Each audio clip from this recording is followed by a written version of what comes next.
It was fun because, like John Hamm never wants to talk about his hamaconda, Oh, I as the see. internet calls it. He did confirm that he has never sent a dick pic in his life. Also, his won't even fit in a picture. Ansel Adams is like, we have to use the landscape for this one. He's got Nessie in those pants. Ness, look at you. Are you hosting a drag bingo night right now? Welcome to Keep It, Cricket Media's show about pop culture and politics and what happens when they smack into each other at an alarming speed. I'm your host, Ira Madison III. I'm a television writer and Fall Out Boy fan. I'm Louis Fertel. I'm a TV writer and Jane Fonda historian. Let's get into it.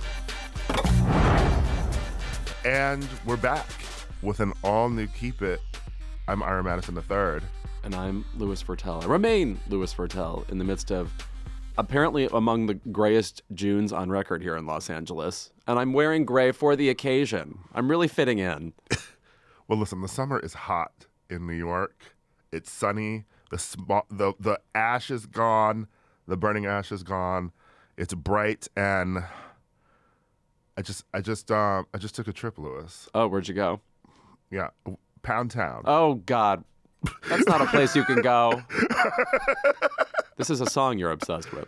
I'm obsessed with this song. It's from this raptress, Sexy Red. Great name. And Nicki Minaj is on the remix. So it's called Pound Town 2. And when I tell you that this song has taken over New York City. Really? My friends are constantly listening to it. I was listening to it in an Uber on the way from Brooklyn Pride last weekend, and this group of 5 girls heard it at the stoplight and basically surrounded the car and started dancing. First of all, Sexy Red is only the name I use for Willie Nelson. Second of all, I heard the song. It's a kind of traditional rap song, kind of mid-tempo. I'm kind of missing the X factor. She's not on beat. Yeah. Okay. But it's one of those. It's one of those She's not on especially beat. dumb songs that is just so funny. She definitely names the colors of her whole. Her coochie's pink? Yes, the coochie's. Yes. And her booty hole is brown. Right, and we love the color wheel, so I'm really thrilled about that. I love an ignorant song. Over here, I would say Padam Padam is still.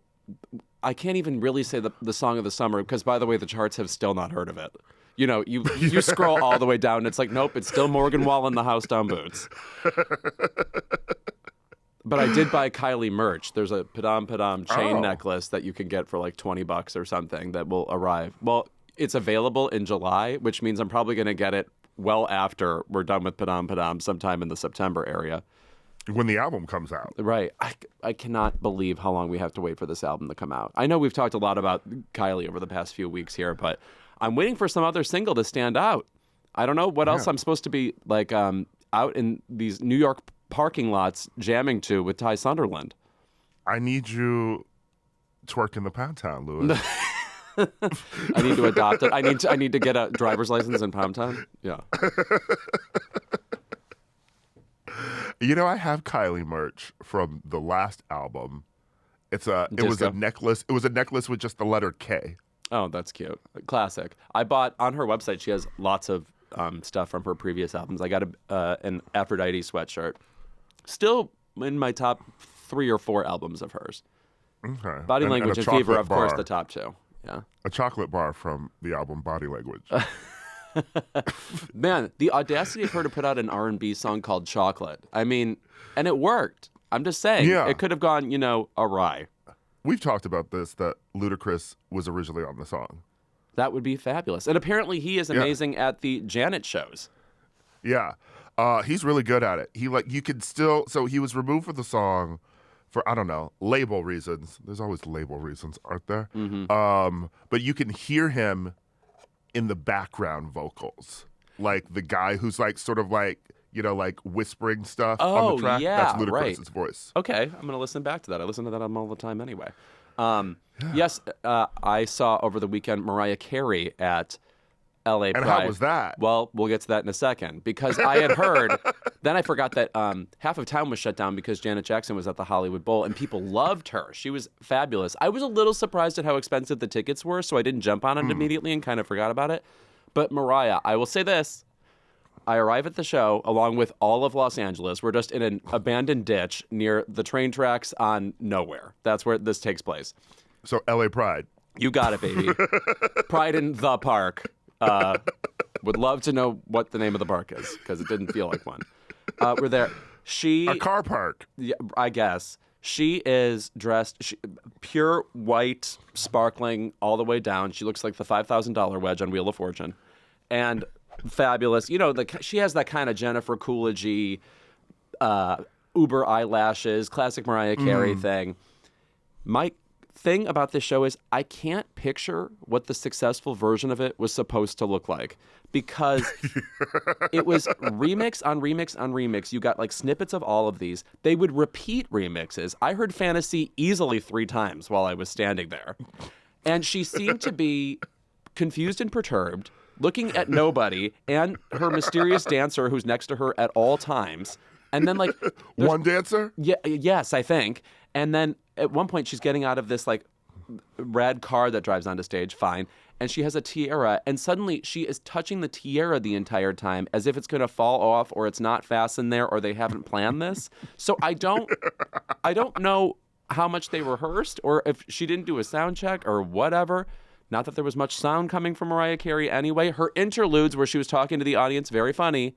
Okay.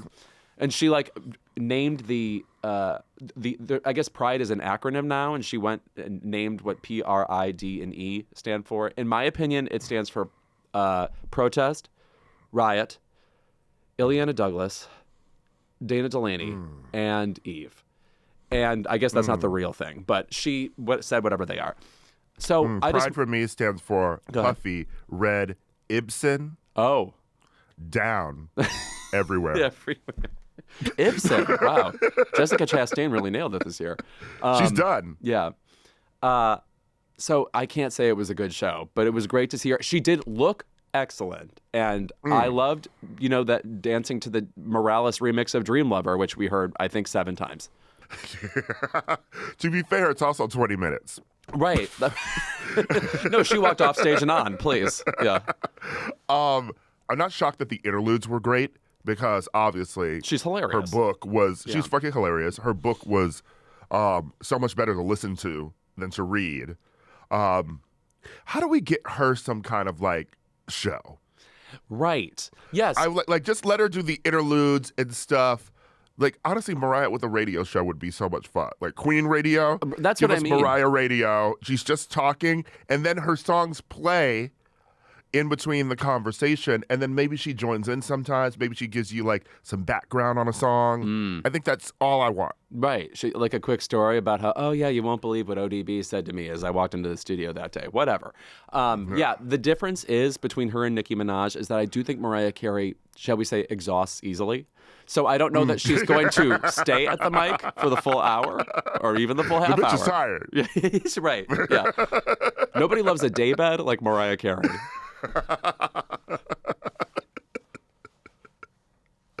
Mariah on Keep It would be 10 minutes. Right. By the way, like, please come here, good, even though baby. I just was maybe pessimistic about the show. Yeah. Please She'd come be here. like, I'm good, baby. Y'all have a good day. And she'd leave. Mariah, you only said your name. Also, can I say, so at one point she left the stage to switch costumes, and she was like, now take a look at how you really took over TikTok. And then she showed us some TikTok trend that happened with some song of hers I had never heard of. Girl, I do not care. Oh. Girl, what? Was it, it's, I think it's About My Face from Memoirs of an Imperfect Angel. Yeah, it's a non-single. And we saw a million people dancing to it or not dancing to it. Because it's been sped up on TikTok. Let me Yes. tell you something. I'm a little sick of the sped up versions. Who thought that was rad? Who's like jamming to that? I don't want to hear Because that. the kids doing choreo. Everyone's doing choreo now. Oh my God. Where is actually, I forgot this. In the middle of it, Debbie Allen shows up to drop some jokes or something? Can Debbie Allen just criticize all of these TikToks in general and be like, you're going home today. You're not getting to the next round of auditions. I just don't want to see these people moving around. Where's like this. L'Oreal Gibson? Yeah, it's L'Oreal too Gibson. much. Mia Michaels, please show up. Yeah. God, I loved how mean she was, and So You Think You Can Dance. When you get a mean judge, slay. Well, it sounds successful. I had a great time, though. Yeah, I mean, who would pass up a chance to hang out with Mariah? But no, also, it's like, I think I just had water in my hand, nothing going on chemically with me. You put on Honey, I'm rhapsodic. I mean, it was lovely in many ways. Did she play the 9/11 song? And Hero. what was that? She apparently came out afterwards and did a piano version of Hero. Hero is my least favorite of her #1 hit, so I didn't need to stick around for that. But even worse than I Don't Want to Cry, a song you don't hear anymore. All right. Well, that's our show. We're just like Mariah. We're done. It's off to my third nap. No, we have a lot to talk about this week. We have the Tony Awards. Can't wait to discuss them. They were razzle dazzle. Yeah, classic. And yet not classic, since there were no writers involved, as Ariana Debose illustrated in the first seconds of her opening number. Yeah, we've got the Tonys, and then also a salacious new book is out. Elliott Page's memoir. Thank you to this fierce member of the queer community for reviving the salacious memoir. When was the last salacious memoir we got? I mean, Mariah's wasn't even that salacious. Demi Moore? Yeah. Just the time that she snuck out with Debrat to go and get French fries. Right, which should be serialized. Like that should be the next Zola movie. Like I should be seeing that on the big screen. Don't let 924 hear you. They are on the walls of Crooked, I feel. And also, our guest this week is the divine Patricia Arquette. I mean, I know I say this about a lot of our interviews recently. When she came on, and just the way she is extremely articulate about how she acts, how she approaches a project, whatever, it was just astounding. I was so thrilled to talk with her. She's so warm and a legend. Jesus Christ, she's been famous almost as long as both you and I have been alive. Yeah, and she's so thoughtful about each of her roles. She remembers them too. Love that. So, literally, wow, because she's been in everything. You can't. I mean, like when we interview legends, sometimes there's no guarantee that they have like a razor sharp memory about everything they've ever done. And she was like, we were living it with her while she described it. So, yeah. All right, we'll be back with more Keep It. Broadway's biggest night was this weekend, and we're finding it hard to rain on this parade. Wow, you gave it the full Entertainment Tonight with that one. Funny story. That is the only song in Funny Girl. Oh, right. It's the only one you ever hear. It's giving Dolly Parton lifetime tribute. She did 9 to 5, I Will Always Love You, and I don't know what else. Even with no writers, there were still some iconic moments and speeches. So, did we like the Tonys? And who did the thing? First of all, I regret how good the show is because, as you know, there were good. Because there were no writers, and so it's not exactly a sterling endorsement of my profession. Yeah, it began with a musical number, very smart, right? No talking in that. So the Tonys were at the United Palace in Washington Heights. You can tell it was up there because Ariana Debose kept saying "Wepa." She's fitting in, do you see? Yeah. She had me hooked from like the first seconds when she flings herself down a flight of stairs in the theater and then they catch her. I was like, she's a performer. Well, also, you have to remember, before she was Oscar winner Ariana Debose, she was So You Think You Can Dance contestant Ariana Debose. And those people, I don't think there has been a show in the history of television that works its contestants like that show. So if you survive, if you get to the final stretch of that show, I mean, it's like an Olympian feat. It's like you may as well be a decathlete.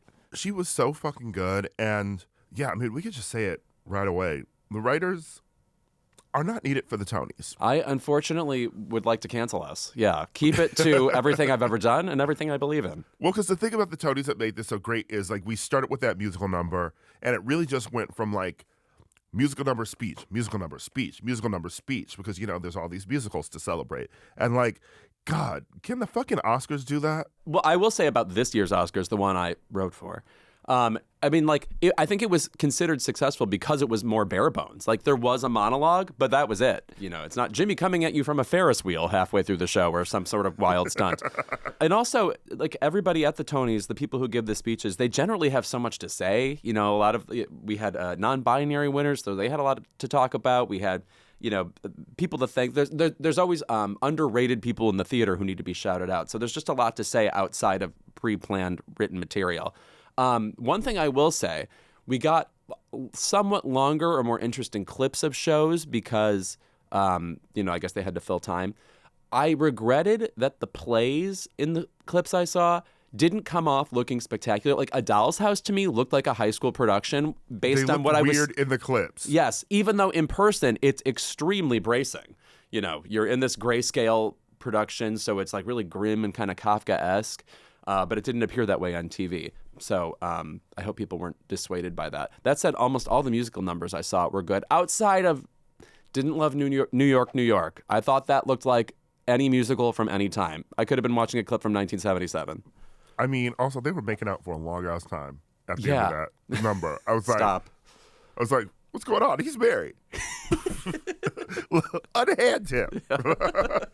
I love the musical numbers too because like the whole point of the Tonys too is like what's different in making this one bare bones and just presenting the theater is the fact that the majority of Americans watching this, it's an advertisement more so than even the Oscars or Emmys is, right? Like you're usually watching the Oscars and the Emmys because you've seen what is being presented. Yeah, you have an idea of what the movies are anyway. Correct. Yeah, you know like, what the movies are. Mm-hmm. You could know like what Kimberly Akimbo is in theory, but you know you need to hear a song from it, and that is what inspires people to then be like, oh, I want to get tickets to go and see this show. Right. No, like even me, like I'm somebody who knows what Kimberly Akimbo is, but I had never actually just watched the clip of Victoria Clark. Like, oh, that's the nature of this show. We're getting a little bit of Robin Williams and Jack. Yeah, while dressing like Clarissa Explains It All. She so was. Oh, my God. The ladder coming up to the window. Here's Sam. The winners. Plenty of interesting winners, even though there were not many surprises. No. And here's the thing. Like, you could sort of, like, guess what's going to be winning. You know, the Leopoldstadt payola was strong. It's a very important story. I went out to lunch or dinner with my friend Richard Lawson seconds after he saw that. He's the Vanity Fair film critic. And he seemed moved and a little bit paralyzed by it. So I feel like that's the kind of thing that wins Best Play. You know, Tom Stoppard. Yes. Also, Tom Stoppard being here and dropping little AI jokes. Did not expect that. Love that. Not somebody who gave us like a classic play in 1967 or 8 or whatever he said. Rosencrantz and Guildenstern are dead. This man just still walking around. That's amazing. And Coast of Utopia, which is actually still on. Oh yeah, you didn't leave. Yeah. Left the theater a few years ago, and I think they're in Act 97. So, but I should finally see Leopoldstadt now. I do love Patrick Marber, so I wish he would go back to writing instead of directing. I love Closer. Speaking of directing, by the way, though, a friend of mine won the directing of a musical Tony, Michael Arden, and he gave a speech that was, I've never seen anything like that on television. It was so exciting. So what happened was he said, he's a gay guy. He said, I've been called the F word my entire life, and look at me now, I'm a faggot with a Tony. Now, on the broadcast, they bleeped out that entire sentence, so you probably couldn't even guess what he said, even though you might maybe see that he said faggot. I don't want to say blown away by the takes I've heard about this, but I saw somebody say online, I respect that some people think the F word is unacceptable no matter what. How about you open your fucking ears? This is somebody who's been called the word his entire life, and you're in the Tonys where they hear this word all the time. Everybody in that room's been called the F word the entire life. I was thrilled to hear the word faggot in its full gusto spoken on that telecast. Because we're FWA, okay? We're faggots with attitude. We pitched that as the title of this podcast, and Tommy Vietor said, I'm not sure. He adjusted his collar like the white guy in the Baby Got Back video. I love that, like, the theater erupted for that. Everybody was living. The faces were wild.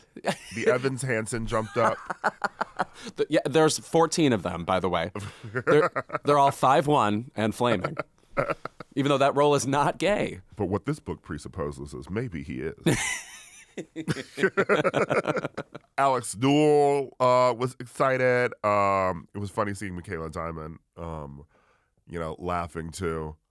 I loved the speeches. I loved Alex Newell winning for being the first non-binary actor to win. And then right after that, J. Harrison Ghee was the second non-binary actor to win.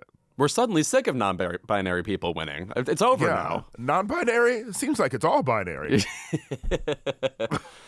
It made me think about the categories in which we divide these people for awards. There's obviously been talk about the Oscars eliminating gendered categories, but then you think about it and it's like actor is not a gendered word.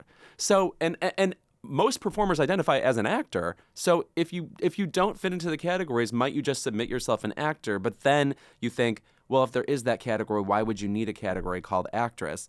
Anyway, it remains complicated. Well, actress is Latin for lesser actor. Oh, that's right. They're actually 3 inches shorter, that Oscar. And the role's not as good. No. I mean, that continues to be a conversation that'll bubble up over the next couple of years. But I just had never thought of the fact that actor is what any performer would call themselves. So if you don't identify as, if you're non-binary, you might just submit yourself in the actor category. And look, it worked out. I mean, listen, I call women actors. I just like the word actor. To their face, and then you spit on them? Yeah. Yeah. Come here, you actor. You're just an actor. Full Hitchcock, yeah. So I like the word, but actor versus actress, who's having that conversation? Not us. So moving on. What musicals did you like? What inspired you to be like, I want to go and see this? And which ones were you like, I don't know about that one? Well, I'll start with plays. First of all, I had seen Goodnight Oscar, obviously, with Sean Hayes. Fabulous performance. I've said, he plays Oscar Levant, this guy with this mordant wit and amazing pianist. And you get to see that skill in the show. When there's a piano solo he does that is just eye-popping. You're giving full Beatlemania in the audience with everybody, so it's not a surprise he won. Even though he's up against some heavy hitters like Yahya Abdul-Mateen and Stephen McKinley Henderson, which you cannot throw a nickel at a A24 movie without him popping up. But man, I have to say, the star for me of the night is Jodie Comer in this Prima Facie show, where she's the only performer. Did you know that Jodie Comer won a Tony for the first time she has ever been on a stage? Yeah. That is zany. It's a great role. It's a great play. So I think you got 3 weeks of that pressed to see it if you want to go see it. So yeah, Jessica was pressed, and because she dressed the part of a winner. Yeah, she wants that EGOT. She's coming back. Because obviously the hardest ones to get when you want an EGOT are Oscar and Tony. Once you clear those, you can basically put it on ice for a few years. Like the Emmys and the Grammys will roll around eventually. You read an audiobook, it's coming to you. First of all, it's her own fault anyway, because Doll's House closed on June 10th. So you can't even go see it. If she had won, were they going to extend it or something so people could see it? It closed. So lazy heifer. And also she up and left that man and she's not coming back. So the door's already shut. Torvald already said, I'm moving on with my life. She stood up and said, don't refer to me as a doll. That is what trans women call themselves. And then she stormed out. Really prescient Henrik Ibsen play. I have to say, I really want to see Some Like It Hot. Not that I didn't want to before. We talked about it with Amber Ruffin, the co-writer of it when she was here. It is so fucking good. Yes, Amber Ruffin. It's such a great cast. You can see why they brought Amber Ruffin in. Matthew Lopez was also a co-writer. But, judging from The Inheritance, the stage is a lot darker than that play. Yeah, right. I was not super enamored of Shucked, which is a play about a musical about corn, even though everybody in it is giving it the full Seven Brides for Seven Brothers, hootenanny type dancing. Except they all look like they live in Fort Greene. and are shucking corn. So that was interesting. And I really loved also, I haven't seen it yet, and I haven't really listened to the cast recording because I try not to do that before I see a show. I was like, these have to be just two songs being mashed up because Alex Newell walking out to sing a note and then walking away. By the way, I'm in this. Is that selling the show? Oh, another show I will not be seeing, even though I think Lorna Courtney is an awesome singer, and she performed Since You've Been Gone with Kelly Clarkson on her show recently. And Julia, I do not need to see Katy Perry songs sung on a Tony-eligible show. Like, I don't want to see Moulin Rouge. I don't want to see whatever the fuck this. Roar also sucks, with all respect to my girl Bonnie McKee, who is coming back. Songwriter Bonnie McKee is allegedly releasing a bunch of songs that she wrote 10 years ago. Coming back from where? Walgreens? Moving right along. I always root for the songwriter girls. You know, when someone like, even though like Sia's not my thing, the fact that she found a spotlight for herself, you know, it's like in the tradition of Carole King or something. Like, then root for Carrie Hilson. Okay. I wouldn't not. Okay? She's been knocked down. She still hasn't got up. I just want to say about that song, in 2009, you could not get away from that song, and now you never hear that song. Except, you know what you hear all the fucking time now?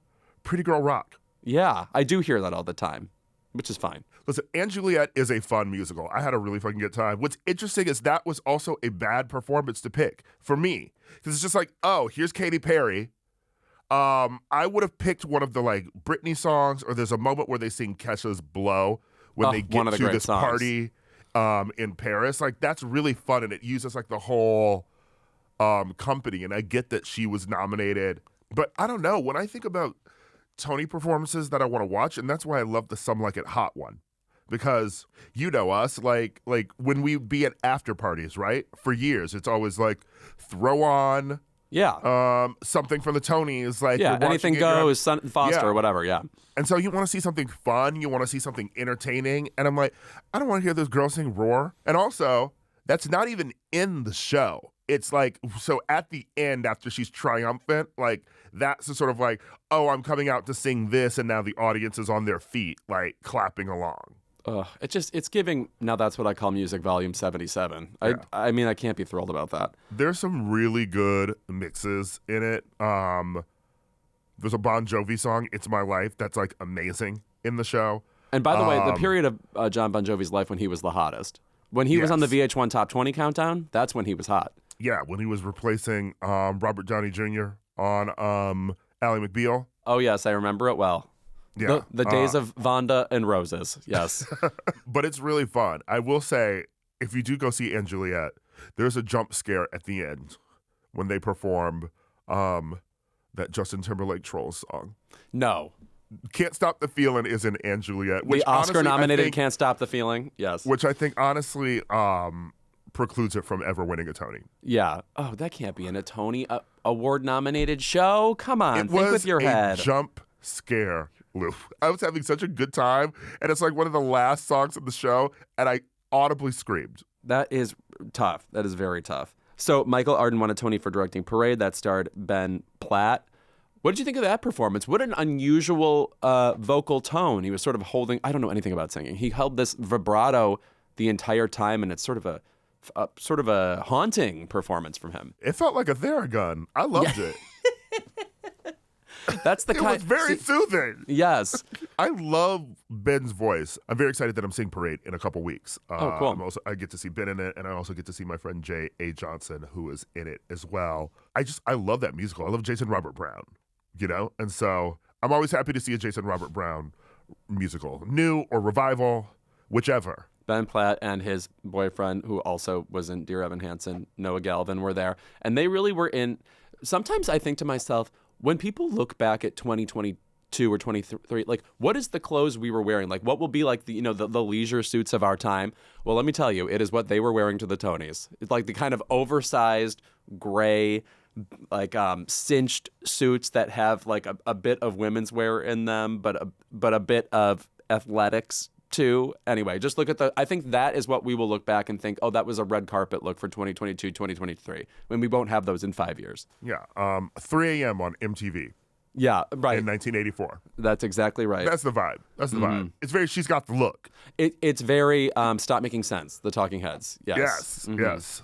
if I had any inclination for seeing Camelot, I was quickly dissuaded. That was not compelling. I did That not. was not it. Also, just Sorkin on the stage, I'm just not sure. I get that we Yeah. want that Mamet voice of like cockiness and verbosity, but it's just not for me. Well, then write a new play. Right. Mhm. Also, like, come on. I don't want to see Camelot. But Jordan Donica is so hot. And like, you know, Broadway, we went from Daveed Diggs to him. Broadway also always has to have sort of like a masculine man who's light-skinned with curly hair. Just like Sarah Bareilles, who performed Into the Woods. One of my favorite light-skinned singers. Yes, right. She is suddenly, over the past couple years, it's not taken long, become an essential Broadway figure. Like, she better not leave that stage. Like, if she is in something, you have to go see it. There's the incredible purity of her voice and the sincerity of her voice. She conveys sincerity so well. She was really, really good and like rivaled Joanna Gleason's Baker's wife. Yes, right. Classic. Joanna Gleason, royalty to me, not just because of Broadway, but because her father is whom? You She's have 3 an old white seconds. woman. Yeah, that too. Her father is Monty Hall, Jackie? the host of Let's Make a Deal. Oh, I thought her father was Jackie Gleason. No, incorrect. Much as we love him, and upset bus drivers across the country. Wow. To the moon with you then, Joanna. My dumbest joke. This may be the most cis-het thing I've ever said. Ariana Debose looked fucking hot with longer hair. I was happy to see her do new hair. Yeah. Baby, the breasts were breasting. Yeah. Oh, yeah, that too. And the like this long gown too. Oh, and when she came out in this like sort of like this robe, she looked like she was in Waiting to Exhale. Yes. Wow. You took me back. Where's Waiting to Exhale, the musical, by the way? I would watch the fuck out of that. The image of Layla Rashawn just flung to my mind. So that's very exciting. Yeah, no, I mean, like with the long hair, she really had Scherzinger vibes. You know what I mean? Mm-hmm. This, like that kind of like showgirl swag. Yeah, no, she was a fucking star during the show. And she, of course, by the way, had to improvise at the beginning talking about the WGA and how the theater stood in solidarity with the WGA. And she did a great job with that, too. She really didn't take even a beat too long. She had a couple of jokes and then moved it along. It was really well done. Also, that's how you do. Not that anyone was ever like really making fun of her for the Baptist thing, even though it was baffling. Yeah. You need to stop writing for Variety in the 40s. You need to stop. The BAFTAs baffled. She was just so good, and now it's just like, well, what was the conversation earlier? Because look, I'm a fucking triple threat, quadruple threat, bitch.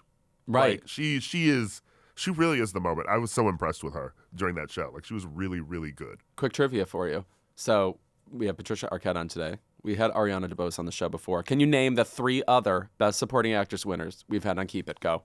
Girl. Wait. Tick tock, tick tock. Marcia Gay Harden. That's one, yes. Kathleen Turner. No. Best Actress nominee in 1986 didn't win. What other old people we had on the show? We had Miss Rachel Weisz. Oh, wait. No, we literally And one had more. Mary Steenburgen. And Mary Steenburgen, yes. Yes. By the way, consider this a cattle call to all the remaining ones. Get your ass on here. How many are left? Quite a few. I mean, they live. Vanessa Redgrave is still with us. They go back and back. Shirley Jones is still with us. She won in 1960.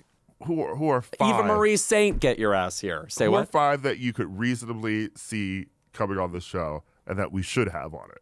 Okay. Kate Blanchett. Yeah, well, yes. Jennifer Hudson. Would love to talk with Jennifer Hudson. Yes. Monique, one of the great interviewees, Monique. I would love to have Monique on the show. I just want to talk to Monique about her stand-up. Yeah, that too. Right. She has a new stand-up. And let's see here. Viola Davis, of course. Mm-hmm. And I'll pick a more classic one. Angelica Houston, your time is now. Okay. Oh, I have 2. Okay, go ahead. My girl, Penelope Cruz. Absolutely. Excuse me. I actually thought about this recently. I feel like Penelope Cruz does not come up on this podcast a lot. And let me say something. Here's me leaving a movie that Penelope Cruz was in. She did it again. That's me leaving a Penelope Cruz movie. She is so solid. She's like the lifeguard at Mother Lake. Please. She saves lesser divas who fall into Mother Lake. She's like, come here, Naomi Watts. I'm pulling you out of the water. And the other one, Marissa Tomei. Of course. 3 nominations, all of them fabulous. Yeah, and 1 win. That's correct. 1992. Strong category that year. What else was she nominated for? In the Bedroom and The Wrestler. Oh. And she won for My Great Cousin movies. Vinny. Yes, fabulous movies. Yeah. I love it, The Bedroom. And The Wrestler, Aronofsky. One By of his the best. way, before we move on, someone tweeted out how Julia Roberts' Erin Brockovich win was like one of the best wins in the past like few decades. It's a great fucking performance. And then some people were in the comments being like, yeah, it's so hard though because Ellen Burstyn was, nominated that year. And let me tell you something. In that era, like, yes, we were constantly talking about Requiem for a Dream. I don't want to think about that movie anymore. I do have to say I will never see that movie again, even though Ellen Burstyn absolutely torched it. Yeah, she did. But I think that, like, that movie's legacy has not held up. Erin Brockovich is just the rare combination of utter star power and utter, like, actress performance. Like, they really, like, the X and Y axis there are at peak. Meanwhile, Requiem for a Dream was like, that bitch was in Saw. Yes, right. Darren Aronofsky was like cackling over a loudspeaker watching her perform. I don't like thinking about Jennifer Connelly in that movie either. That really upsets me. Yeah. That's another person who should be on this show. She seems fun, actually. It's very weird that we haven't. We've talked about her. Yeah, with Daveed Diggs, because she was in that Snowpiercer show. Yeah. Anyway, we'll be right back with Patricia Arquette. So I have been obsessed with our next guest since I was scared to death watching a VHS of Dream Warriors as a kid. This is a capital A actor with an Oscar for her supporting role in Boyhood, Emmy noms for Severance, Medium, and Escape at Dannemora, and a win for The Act. An all-around cool person who's literally been in some of your favorite films, from True Romance, Lost Highway, Stigmata, and now you can catch her in Apple TV's hilarious High Desert. Please welcome to Keep It, the remarkable Patricia Arquette. Hello. Hi, guys. Hi. You're one of these people, I have to say, like, it seems like you love weirding us out with your talent. Like, every time you get a new role, I'm like, what's this thing going to turn up? Like, it's not going to be the thing we saw before. She's probably going to have, like, a lot of contradictory personality traits that'll be exciting and a little alien occasionally. Tell me about High Desert and what you like about this character. So, right before High Desert, I did Severance, which is very beautiful, controlled, kind of sci-fi, retro, kind of claustrophobic, very contained character for the main character, Cobell. And then this is the opposite. This is like a crazy farce. It's a counterculture comedy. My character is sober-ish. She's like a hot mess Tasmanian devil creating drama everywhere she goes, and it's really silly and funny. Yeah, I'm like, I was immediately drawn in by the Palm Springs setting, which I feel like more things should be set there. That's right, that's right. And I'm sure we're going to start a trend here. Please. And bring a bunch of people to Palm Springs, right? Yeah, forget Vegas, okay? Set more things in Palm Springs. Exactly. Because then you can go and film French something. Riviera. Yes, that too. We'll go to that. And Paris. Let's go. Peggy goes to Paris. I could see it now. It feels like you shoot during the day in Palm Springs, then at night you go and watch Dionne Warwick perform or something. It just seems so ideal. Well, Bernadette Peters is on our show. Yes. How about that? Yes. She performs in Palm Springs. I mean, let's keep it in the family, shall we? I want to ask, a bit about, going back to, you mentioned Severance, and that was, like such a great show, by the way. I'm obsessed with it. You're working with Ben Stiller on that, as a director. And Louis and I recently revisited Flirting with Disaster, where, I believe that's where you first met and started working with Ben. So what has your relationship been like over the years, starting as working opposite one another, and now he's directed you in 2 shows? Well, he actually produced High Desert. Jay Roach directed it, all the episodes. They had done Meet the Fockers together. But Ben did direct me in Severance, most of the episodes. And a woman named Aoife also directed a couple of those episodes. But the time between working as actors together on Flirting with Disaster and then working with Ben as a director on Escape at Dannemora, we did. And then we did Severance together, again, as him directing me. We didn't really talk through the years. I mean, I think we may have bumped into each other once or twice. So I was very surprised when he called me about Escape at Dannemora and excited because I'd followed that case. I love working with him, and I love his taste, and he's a real perfectionist, and I love his notes, and yeah, I really am very appreciative for this creative collaborations we've had. Something I loved seeing, you did an Actors on Actors with Julia Roberts not long ago, and in thinking about it, I realized you guys have basically worked the same amount of time, like became famous around the same time, like in all these prestige projects over the years and stuff. What actors over the years have you related to most? Because I think of you as such a specific, one of a kind, again, like fascinating actor to watch, and I wonder who else fascinates you and is just exciting to you as a colleague. I mean, I think Viola Davis is one of the greatest living actors there are. Her work is always so powerful, and she can play so many different kind of characters, and I always believe her in whatever she does. I love Joaquin Phoenix. I think his work's always really soulful and moving. Daniel Day-Lewis is an incredible actor. I always look forward to what he's got going on. You know, there's a lot of really wonderful actors. I don't really know that much of the newest generation of young people. There's so much content right now, and I don't feel like I'm up to date on all the youngest people's stuff. So I know that there's, Timothée Chalamet is doing interesting work, but I really don't know that much about the young people.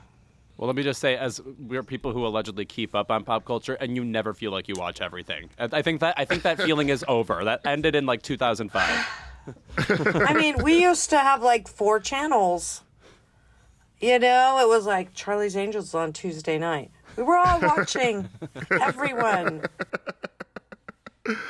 I brought up at the beginning, literally one of my favorite movies, and I know it's where you got your start, A Nightmare on Elm Street 3, working off of Wes Craven's script, not with him directly, but I have to ask about, starting out in a horror film and then going on to do so many, like, weird sort of films, like Lost Highway and like a Stigmata. Like, is that something that you were very drawn to sort of early in your career? Is it like a sensibility that you like, or was it just like, I started out in this horror movie and then all of a sudden these are the roles that I'm getting? I love horror movies. I love horror movies. I want to do more and more horror movies. Not only horror movies, but I really, really like them. I mean, the original Suspiria is incredible. I've been obsessed with that for many years. The Witch was great recently. There's so many. Rosemary's Baby, The Shining. I mean, I love The Omen, The Exorcist. Okay, forget about it. I love horror movies. I do. It feels like even your comedies have like some darkness in them too. Would you say darkness is a defining just quality you like exploring in work? Well, I don't think so much with Peggy. I mean, Peggy's a pain in the ass. Yeah. Peggy will rip you off.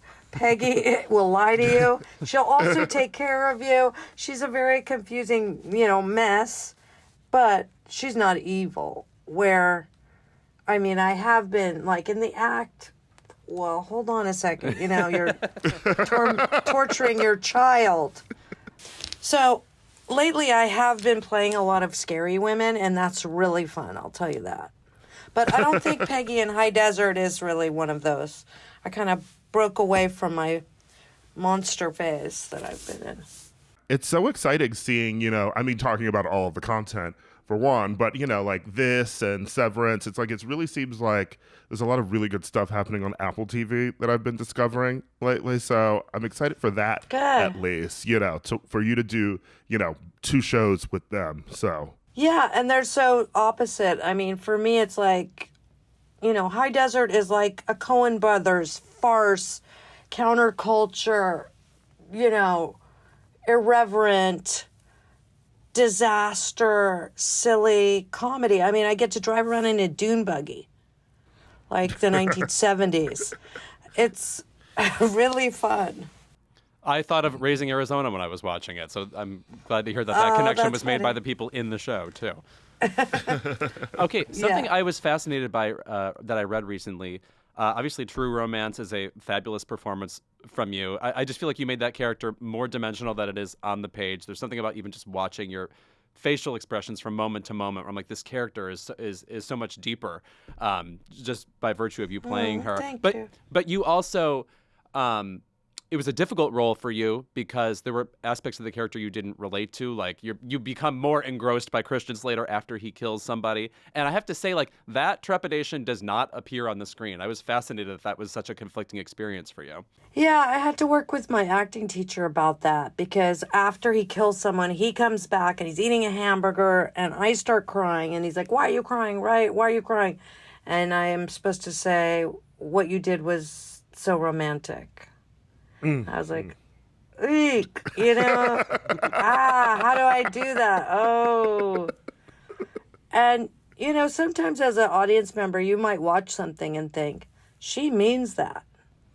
Mm-hmm. But between my acting teacher, Roy London, and he was like, "Hey, girl, the minute that guy walks in and he killed someone, he's a killer. And you better keep him on your side. So you better convince him you love him. And convince him it's all okay because you don't want to end up dead." So that's what I was secretly playing under there. I wasn't playing, "This is so romantic that you killed somebody." I was playing, "Whoa, you're a murderer and you're a crazy person. And whoa, and you're turning on me now. Oh no, baby, I got to make it all good with you." So It's funny.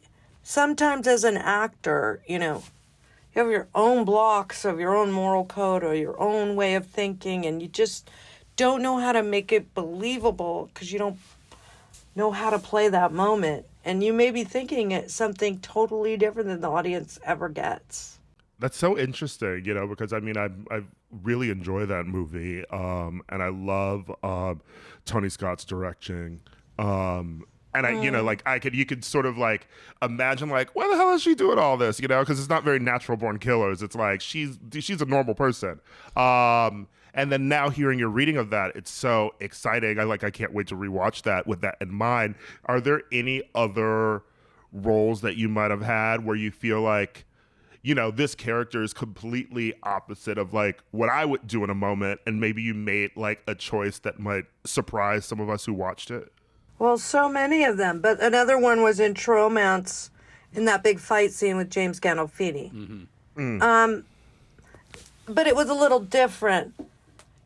Just figuring out how to play that scene for me and with my coach, it was like, at first she's like, "Hey, my boyfriend's a football player. He's going to be back." She's saying kind of all this stuff. So really, she's trying to buy time so her boyfriend can come save her. That gender bias thing, she has it too. And she thinks her boyfriend's going to show up with his gun in time and save her. So she's stalling around for time. And then she tries to suddenly charm him and be charming. And, and then that's not working. And now he's explaining how he's going to kill you or what it was like when he first killed someone. This is very interesting because he explains towards the beginning of that scene how he threw up the first time he killed someone. Mm-hmm. He's saying this to her before he's getting ready to kill her. But by the end of the scene, she's now the person who has just killed their first person. He's almost explaining to her how you're going to feel once you kill me. Now, that's all subconscious that, he doesn't realize that. But at a certain point in the scene, she realizes, my boyfriend's not coming back in time. Oh my God, it's on. I'm going to use this little tool I have, and I'm even scared to do that. And now you're freaking out. Now we're at it with each other. Then by the end, after she kills him, it's like, I can't kill you dead enough. I'm beating you, and you're dead already with the gun I already killed you with. Like, so, like, it's such a transformation of person, and by the end, she is the killer who just killed their first person. I love that. I then have to wonder, I love Lost Highway, and I watch a lot of David Lynch films. So what was your acting coach process like doing a David Lynch film? First of all, David Lynch is a genius. And, I was like, David, am I two people? Am I a ghost? Am I a hallucination? What am I here? What do you think, Arquette? What do you think? So I decided, I had to decide something or I was going to lose my mind. Again, how do you play something when you have to make specific choices as an actor. So I decided that Fred was this, modern man. He considered himself a modern man.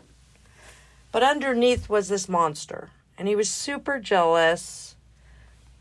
And you see little glimpses of it. When he comes home from work, he touches the hood of the car to see if she left, if her car hood is warm. And there's this weird way they communicate. And David would have us take a lot of time between our lines. So it's almost somnambulistic, almost hypnotic. Like, how was your night? Wait. Fine. How was yours? Wait. Very Pinter. So, yeah, and a lot of tension between them. And at that point, I think she was sort of like a panther going, I'm just going to starve you to death of emotional things so you'll go away because I'm kind of scared of you. So suddenly these videotapes start showing up, right, of their bedroom, going into their bedroom. Anyway, when she gets killed, he gets arrested. He's like, I'm innocent. What's going on? But then when he's in prison, he starts getting these horrible headaches. And suddenly he transforms into this young boy who miraculously re-meets her. So, and now this time she desires him. She wants to have sex with him. She's in love with him. So the idea that I had was, this is looking at women through the eyes of a misogynist. Fred couldn't admit to himself that he's a murderer, kind of like O.J. Simpson. I think at a certain point he believed he was innocent. And then he meets her again, and now they're together, but even in his fantasy, she's a horror, terrible person. Because it's looking at women through the eyes of this misogynist. They're always going to turn out to be monsters, but they're always going to be your fantasy person. And they're going to love you and then hate you and destroy you. And it's just a cycle of that. Does that make sense? Yes, I have. Absolutely. No, I have to ask, have you ever taught acting? I'm thinking actually of, you were in Sean Penn's directorial effort, The Indian Runner, with one of my favorite actresses ever, Sandy Dennis, who she was a teacher at the end of her life too. Wow. And I actually think of, you both are kind of alike. Like, I feel like if you show up to set, there's a specific energy and thing you bring, and it's like, okay, what can we work with here? Like, there's just so much to work with for like a good director. Have you ever taught before? No, I've not really. I mean, I've given a couple of little speeches at different acting classes. A friend of mine who passed away, I used to teach acting, and I went in one day and talked to the students, but no, not really. But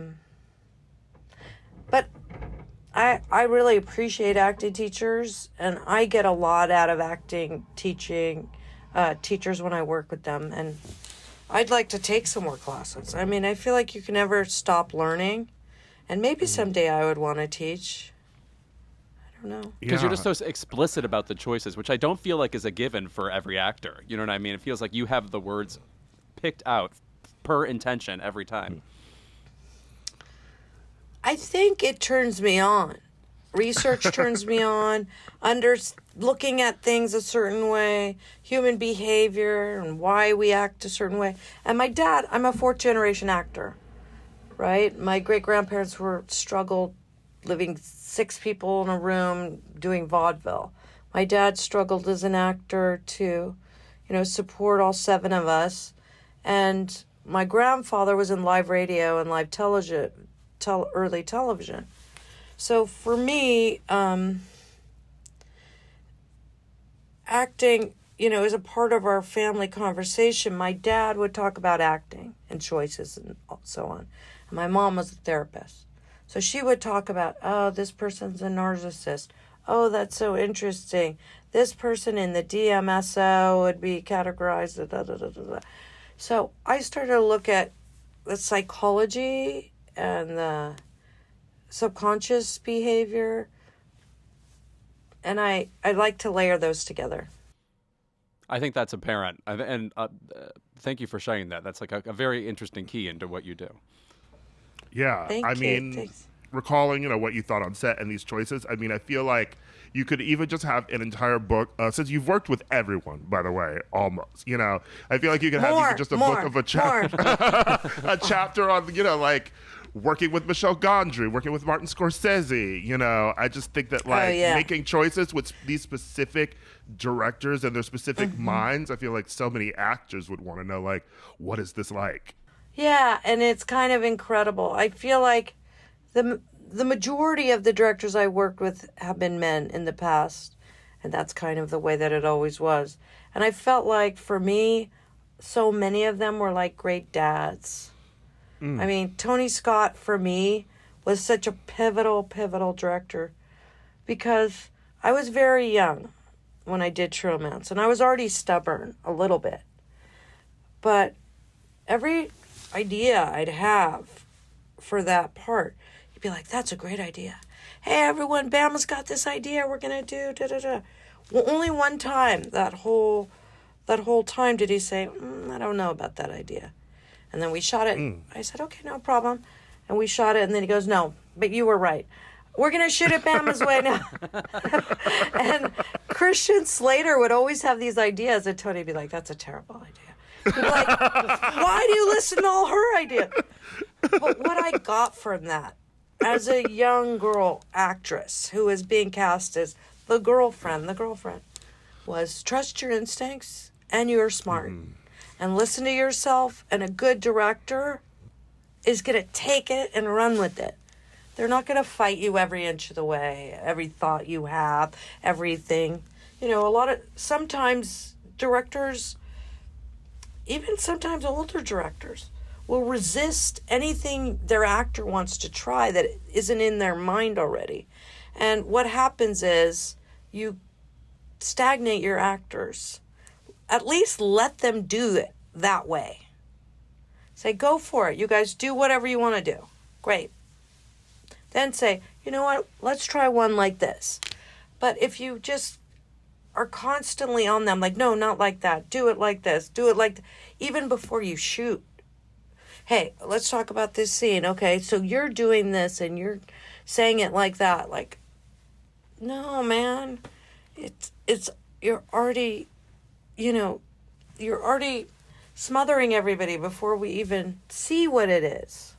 One of my favorite, smaller roles of yours, but a bewitching role, is your role in Ed Wood. What was the interaction between you and Tim Burton like? Because I feel like that's a pretty interesting and awesome match. I'd be like, oh yeah, definitely put Tim Burton and Patricia Arquette together. I want to see what happens. Well, Tim is such a visionary and very nice man, and I was a very small part of that movie. I do think it was definitely is a pivotal part of that movie. And Ed, and Ed's story, I got to meet Kathy Wood on that. He set that up. And she was the real, wife of Ed Wood. And she told me a great story. She said, Eddie was like this. One time I was wearing this rust-colored suit, skirt suit. And Eddie came to meet me and he's like, "Stop right there, Kathy, stop." And he runs away and I don't know where he's going. And he runs back with this gardenia that he's found. And he's like, "I found the most magical thing. It's a gardenia, but it's exactly the color of your suit." She's like, "Eddie didn't know that it was because it was old and dying and, like a dead gardenia turns rust-colored. He just thought it was like a magical gardenia that happened to be the color of my suit." She's like, "That's how he saw life, is this very magical way." And Tim, gave me that opportunity as a young actor to meet her and talk with her and kind of get her spirit. But, between the sets and what Martin Landau was doing, which was incredible, yeah. and Johnny and everybody, and these giant, period setups, I didn't get a lot of time with Tim to we weren't getting in deep like that. I underestimated that you would be able to meet that woman. Those movies feel hundreds and hundreds of years ago, the Ed Wood stuff. That's awesome that you got to. Yeah. Yeah. Kathy, what a sweetheart. Yeah. Well, thank you so much for being here, Patricia. It was Thanks truly for really having an honor. me. Yeah. Fun to talk about acting in movies. We may draft you to do this once a month or something. I can't get it out. It's too fun. Okay. Thank you. Critically acclaimed actor and, after this memoir, messy bitch who loves drama, Elliott Page, Putting the T in T Spiller. Yes. dropped his new memoir, Page Boy, Do you think this book should have been called Page Turner? and there's a lot of tea in this. Yeah. I was not prepared because Elliott Page is obviously a fabulous actor, a celebrity, but so the quintessential Canadian. And I feel like, somebody who I just feel like wants to get away from Hollywood and work the land. You know what I mean? So it never occurred to me that Elliott Page would be giving us a saucy memoir. But it's not really saucy so much as people treat Elliott Page like garbage. Back when he had come out as a lesbian, before that, the way A-list actors will just say something offhanded or horrible or abusive to a questioning young person is very shocking. I have to say, even if all we got was discussions about how kind of cruelly, casually people can be to Elliott Page, that would have been good. But there's so much else in this memoir too. I love reading how just the voice itself is so great, so fun to read. Elliott had this great conversation with Raquel Willis recently. I adore Raquel Willis as well, a friend, and she's a trans activist and writer. Really, it was great that we're getting so many great new trans voices writing things. That's what I would say. Because the memoirs are memoiring. Because what have we had before? Just Janet Mock's book? I guess, yeah. No, you're right. The explicitness and also just the plain spokenness of Elliott Page too. It's not written to be scandalous. But the scandal, and let's figure out who the fuck this is. Okay, yeah. Read the specifics of this mystery person from the memoir. Yeah. So there was a revelation that Kate Mara and Elliott Page had an affair. Which, love it. And by the way, Kate Mara was on the show and it did not come up. And I just want to say, we are open and, in my opinion, smart queer people, and she should have said something at the time. Yeah, okay. But she was too busy talking about Hulu's A Teacher, and now I'm upset. Max Minghella was like, "Don't you talk about that on the show." That revelation happened, but there's another revelation in the book about a famous A-list actor who did this to Elliott Page. Elliott wrote, "I told him to stop harassing me, to fuck off, that he was being extremely offensive. I got up again and went inside. He pursued behind. I sat down on a small sofa and he did too. I'm going to fuck you to make you realize you aren't gay. I'm going to lick your asshole. It's going to taste like lime. You're not gay." Wow. The movie Cruisin', what is happening there? Speaking of Patrick Barber, Yeah. it sounds like a scene from Closer. Yeah, that is obviously extremely gross behavior. And also, this person sounds so dumb. Wow, haven't thought about the reality of queer people for even a second. A lot of people on Reddit were speculating. One name that popped to everybody's lips was Chris Pratt. Can I just say, it doesn't sound like Chris Pratt to me. No. I can't picture it. First of all, God does not let you lick assholes. It's in the Bible. Right. Leviticus. Yeah, check the fine print. Right. Chris Pratt clutching his crucifix as he's hearing about this could never be me. No. Also, I feel like Elliott Page criticized some of Chris Pratt's religious beliefs or something in previous years, so I don't think he would be as cagey about it if it were him. I could be wrong, but... What's interesting about this blind item is that it happened at a party, which means that it could be anybody. Right. They not knew like each it other only happened on set. casually. Correct. To me, I am not accusing this person of being the A-lister. It's someone who feels older and out of touch to me. It Mark feels Wahlberg? It feels like someone in the area of Ben Affleck, but not Ben Affleck. Mark Wahlberg. Okay, yes. I can imagine Mark Wahlberg saying, I'm going to fuck you till you're straight. I mean, like, he's not, shall we say, the world's greatest ally, so I can kind of picture that. If you've eaten a Wahlburger, guess what you're not? Queer. I've eaten a Wahlburger. Oh, well, give up your gay card. There are people who still say gay card, and it makes me violently ill. I ate it for Donnie. Who is dating Jenny McCarthy, so you're still not gay. Yeah. Depends which Jenny McCarthy. Right. Man, did she have it on Singled Out, and I loved her on that sitcom, too. Can we bring back Singled Out? Yeah, we did on Quibi. Oh, that's Joe Kim right. Booster and Keke Palmer, who I believe has hosted 150,000 shows. She's the new host to Keep It. Right. No, she'll We're wander out. right in here. They'll kick me out. You think they are on the fence about me here? Yeah. Hey, Lewis. It's time for you to go. This is Me and Ira's show. I take That's my right, Keke bindle and just walk Palmer. out. Yeah. Yeah, it has to be the attitude of someone who's, like, generally an asshole. Right. Unless they're shockingly an asshole. Yeah, the nerve of it feels not like Chris Pratt to me. I just don't feel like I've heard that kind of story about him. I could be uneducated. It's not like I'm seeking those stories out. But, like, actors as people just generally aren't, like, humans in general, actually. It's very hard to hide your, like, general human nature. Mm-hmm. Right. You know? Like, if you're an asshole, you're an asshole. You're either a funny one or, like, a evil one. But, like, if you're an asshole, you generally know who's an asshole. Right. Yeah, it just feels like somebody who is such an A-lister that they are so used to everybody agreeing to everything they say, and it feels like they've been at this a longer time than Chris Pratt. That would be my guess. Will Smith. Yeah. Oh, my God, that would be bone-chilling also. He was like, fucking a woman made me realize I wasn't gay. Okay, I'm going to leave that there. We've had Gammy on this show. It was a joke. Yeah. I almost made a gay joke about an A-list actor on Watch What Happens Live this week. Oh, wait. You were the bartender? Yes, with John Hamm and John Slattery. Which, good to see them back together. Always a fan. I know. They're in a new movie that Slattery directed. Oh. With John Hamm and Tina Fey reunited.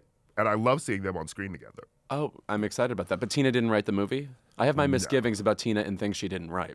Moving on. Talking about licking assholes, there's a very funny joke about that in the movie. Oh, that you've seen the movie? clip. No, they play a clip. Oh, I see.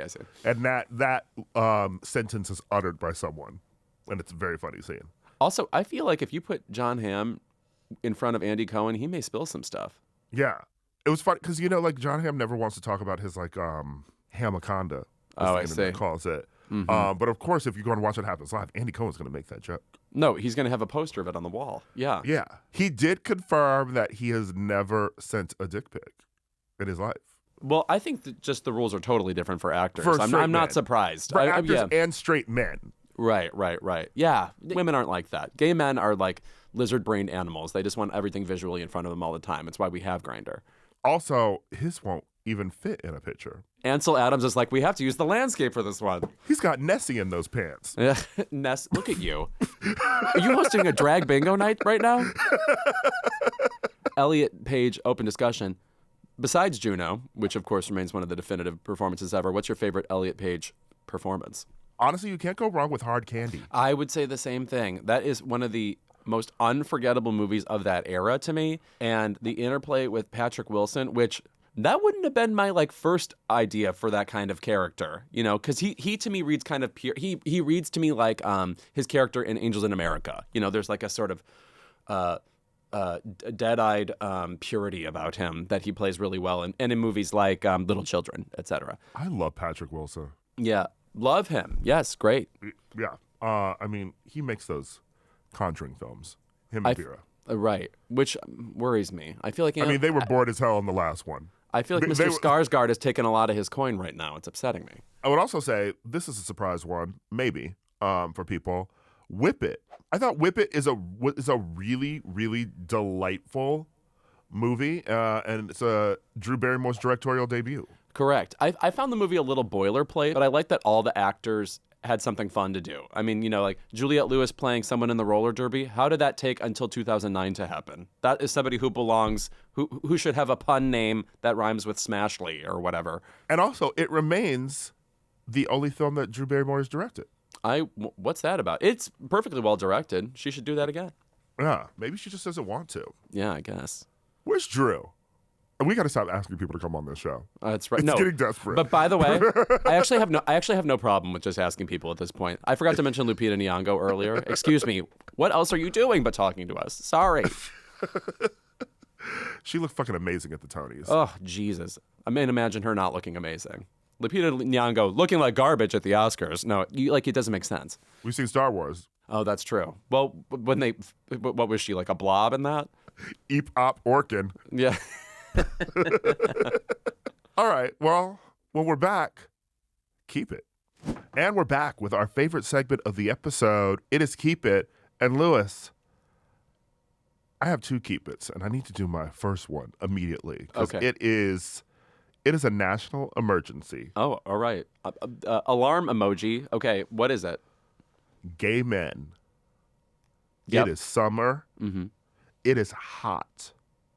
Put on some fucking deodorant. Oh, excuse me. If I go to a gay club or whatever, like a warehouse party or whatever, there are truly people I know to avoid because I know what's going on and I know it's going to get on me when they hug me. Yes, that is actually the main issue. Listen, we're men. I like a bit of a musk. Okay, it Like, can't it be can be the fine. only Like, thing if I you- smell in the whole fucking room. Yes, it's like, yeah, I don't want to smell it as soon as you enter. Okay, like Yeah. walking in purse first, and the purse is your BO. Right. No, Fifi LePew, you're not. I do not want to smell it that quickly. Here's the difference, I would say. I'm fine with like the gays who don't want to wear deodorant. I have friends who don't. Whatever. Take a shower before you come out. Yeah, what if you thought about other people for even 1 second? Okay? Do that then, so then you have the musk, but like I feel like some of these girls, they're not showering for days. Also, I'm just saying, like, I get that you want the musk as like a sexual thing, but not everyone in the room is going to have sex with you. Think about that. There's like there's a bit of a narcissism about it. I feel like my grandmother, when she used to like, when I was a kid, like when I needed to like wash under my arm, she'd be like, "You need to go and wash them wings." That's very cute. And I'm gonna start saying that to people. Also, they're just because it's really the hug. It's really the hug, and then it's like, okay, well, you know what? I have on Byredo's Mumbai Noise, and now I don't smell like that anymore. Right. Yes, I had my own thing going for me, and you're interrupting that. No, I was with my friend Jan at a party over the weekend, and he came to me deliriously, and he said, "Can I ask you something?" He goes, "Somebody just hugged me who smells so bad. Is it on me? Is it on me?" And it was truly like Silkwood Shower. Like I was like all over him, making sure nothing was going wrong. He truly has one of the great, like, porcelainish faces. Oh, my friend Jan Hatchwell, who's very funny on Twitter and is a He's very great funny. pop music fan. Yes. Yeah. He's very from funny. Brazil. They do it well there. You know what I mean? Yeah, we love a white Brazilian. Do you? Okay. For the record, sounds good. Now, should I get to my keep it and then we return to your second keep it? Yeah, let's do that. Okay, very good. My keep it is minor because it's a sad occasion for me. Pat Sajak. Is died? No, he's alive.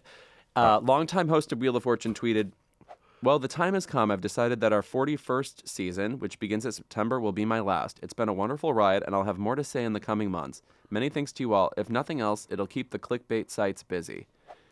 keep it to, Pat, what lies are people going to spread about you because you're leaving Wheel of Fortune? Pat Sajak's leaving Wheel of Fortune and he's gay. Like, what? How can they bastardize this news? He used to molest the letters. Yeah. Different vowels coming forward. That is, the letter Y said he treated me as a consonant when I act like a vowel. Yeah. That is such a funny statement to make about leaving the Wheel of Fortune. Stop the lies and the slander. You literally ask people if they have kids and then move it to the game. I'm talking to you, Vanna. Keep your mouth shut. Well, let me just also say, I know I've brought this up before, but Pat's daughter, Maggie, like sort of lingers on the set. She's like the social media correspondent. She does like there's like extras on her Instagram you can watch where she talks to Vanna or talks to Pat, etc.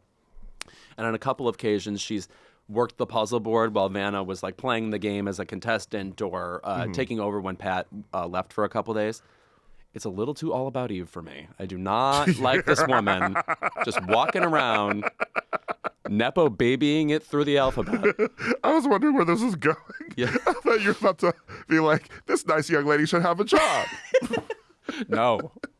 Incorrect. You're like, get out. She's like stilettoing all around Vanna. It's making me nervous. But I will say, buckle up, boys. Yeah. It's going to be a bumpy vowel.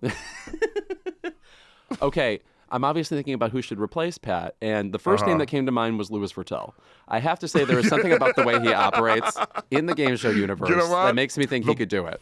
You know what? The blogs are talking about Louis Virtel. Yeah. Whoa. Okay? The blogs are talking. The streets are talking. Yeah. And I would love to see you host the Wheel of Fortune, to be honest. I watch it every night. I night. truly do mean that. I mean, Jeopardy's my favorite show. This is my second favorite show. I watch it every night. Now, if they don't choose me, and perhaps somebody who has, thousands of hours of TV already logged under their belt, I think somebody who would be amazing. Maybe he's a little older now. Like maybe they want to invest in somebody younger. But Tom Bergeron, who hosted Dancing with the Stars and Hollywood Squares long before that, fabulous host, has a fabulous memoir called "I'm Hosting as Fast as I Can." Consummate MC, somebody who has that Pat Sajak kind of Dick Cavett-ish wit, while moving it along, like somebody who's committed to the integrity of the game. He would be excellent. A friend of mine suggested RuPaul. I think there's too many things going on in the game for RuPaul. I think he wants it to be a little bit looser, And that's how I feel about Steve Harvey too. Steve Harvey wants, like, he'll get back to the game, but he likes taking a moment for himself, and there is no time in Wheel for that.